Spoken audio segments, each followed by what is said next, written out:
Hello guys, how are you today? Welcome to Yundel channel, and today I want to share with you how to commit ourselves to control our thoughts. See, are you ready for a commitment, guys? How to commit ourselves to control our thoughts. Why it is very important, guys, to control our thoughts? Because negative thoughts are there all the time. Yes, again, we are talking about self-development, self-awareness. We must control our thoughts. Remember, you are the master of your own self. How to commit? Commitment is very important, guys. I have to admit that I have weaknesses. I don't like commitments. I don't like to be committed with someone because it is about responsibility. I'm scared I cannot make it. So therefore, I don't like commitments. I just want to live day by day with my life without being committed to anyone, to anything, to anybody. But that is not good. That is me, guys. But it says in the book, that is not really good, because each and everyone must learn to commit something in order to be successful, in order to fulfill their dreams in life. It is a work and effort to commit ourselves. It says here, guys, in the book, make our mind do what we want. If you are really serious about banishing negative thoughts and changing our life, then there is an easy process to help us. Yes, to help us. Every day without failure, write out 100 things you are grateful for every day. It is very important, guys, that you are grateful every day, and try to write it down. How to commit ourselves to control our thoughts. This is very important, that we must learn to do the journaling, the writing about our will, about what we like, about what we want in our life, and most of all, thinking to be grateful all the time. Guys, it says here in the book, if we do this every day, we will gain control of our thoughts. Why? Because we learn to be self-aware of what we are doing every day, of what we are thinking every day. Guys, self-awareness is very important. But we must commit to ourselves to control our thoughts by journaling, by writing what we really want with our life. It is even says here, guys, that you must write 5 things every day to be grateful for. What are those 5 things happening to you today? Just simply be grateful what is going on with your life. To control our thoughts, because negative thoughts come and goes all the time. To control our thoughts to a good thought every day, we must commit ourselves into journaling, because the more you write what is going on with your life, the more you are aware, and it is very powerful that all things are going well with your life, with your thoughts, to have that positive thoughts when you are aware what you are doing. Remember, guys, when we travel, when we need a visa, there's always documents needed. Yes, there is always documents needed when we are traveling because we have to commit it that the document saying what is the document reading is true.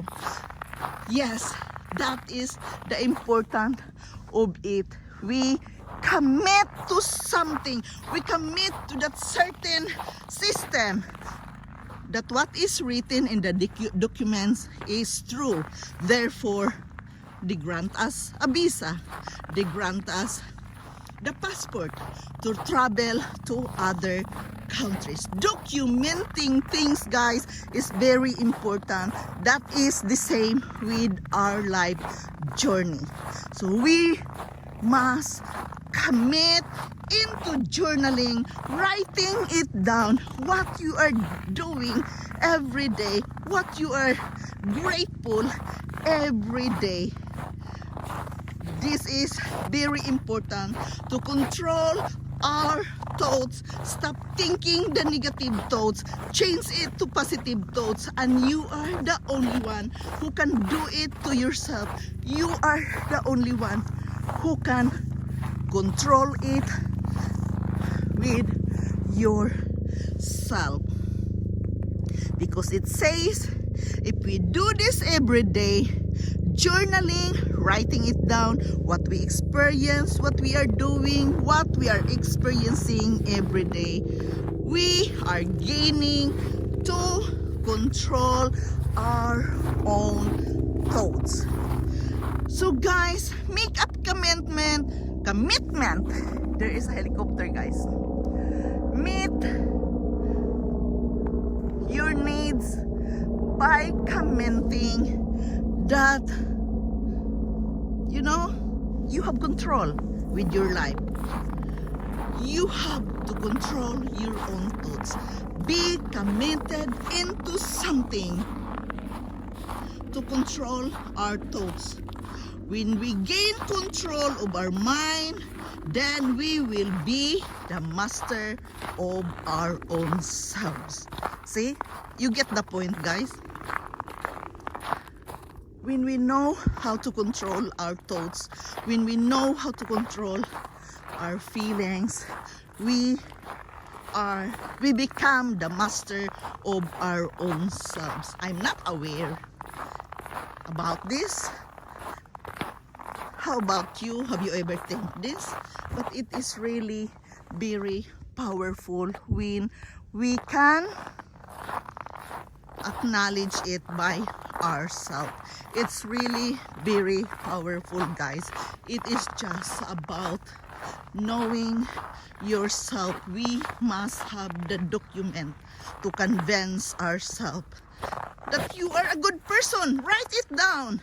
That you are amazing. Write it down.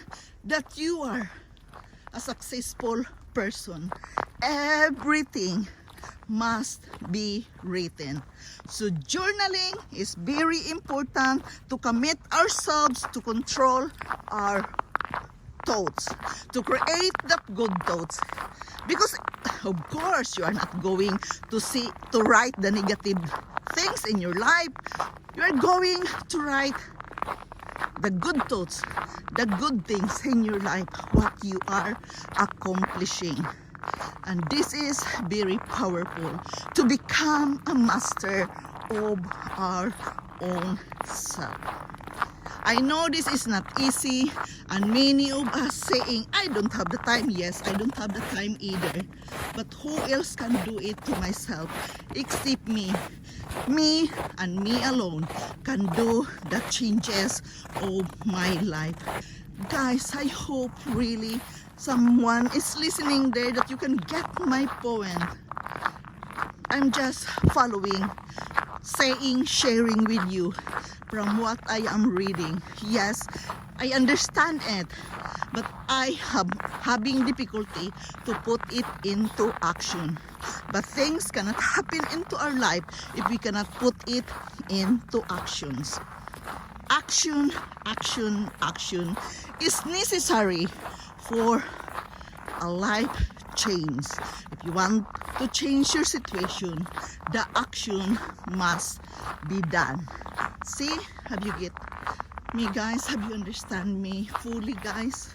What this really means? It is not easy at all. But again, not many people are believing the power of this book, The Secret. But many people become millionaire because of this book, because they are applying the principle of the law of love. Because as what the book says is that it doesn't help you if you know the principle. Yes, you know the principle and you are not applying it in your life, it doesn't work at all. So you must do the action in order that the law of love, the law of attraction, the principle will work in our life when we can put it into action. Again, changing ourselves, it is always a work and effort, but you want to live a good life, guys, an action must be done. So guys, let's do the work. I'm still struggling with myself because of my schedule, but I cannot leave the house without the prayer, without the meditation. I'm doing it slowly but surely. I must get there where I want to be. I know where I want to be, and nobody can do it except for myself. I must fulfill it before I'm done in this world. So we will do our life changer by committing to ourselves to control our thoughts. Being successful always begin from a simple thought. So let's do the work, guys. Guys, thank you so much for watching. Thank you so much for listening. Thank you for coming with me in my afternoon walk. And guys, don't forget to click the like button and the bell so you are always notified every time I have a video to share. It's getting cold. There is not so much snow, but it's getting cold, so I'm getting back at the house as fast as I could. So guys, thank you. I love you all, and bye-bye.